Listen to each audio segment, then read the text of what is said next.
હોસ્પિટલમાં શ્વાન રાજ જોવા મળી રહ્યું છે। જનરલ વિભાગમાં બિંદાસ ફરતા જોવા મળ્યા હતા શ્વાન। પ્રસૂતિ વિભાગ, બાળ રોગ વિભાગમાં પણ શ્વાનના આંટાફેરા જોવા મળ્યા હતા।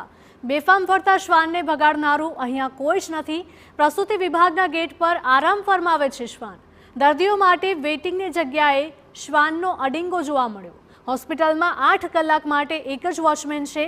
સિક્યુરિટીની માંગ છતાં કોઈ જ સુવિધા નથી।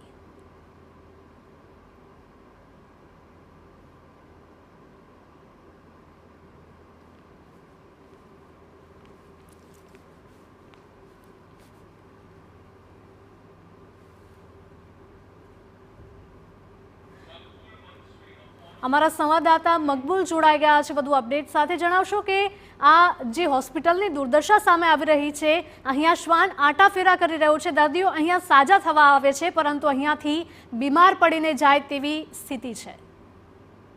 છોટાઉદેપુર આમ તો જિલ્લો આદિવાસી બહુલ ધરાવતો જિલ્લો છે અને ખાલી એકમાત્ર આ જનરલ હોસ્પિટલ છે।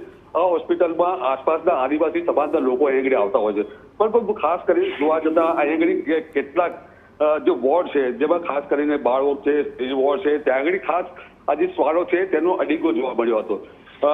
જ્યાં પણ જુઓ ત્યાં આગળ શ્વાન જોવાઈ રહ્યા છે। સાથે સાથે ચિંતાનો વિષય એ છે કે ઢોર પણ આ જ વિસ્તારની આ જ પરિસરની અંદર ફરતા હોય છે।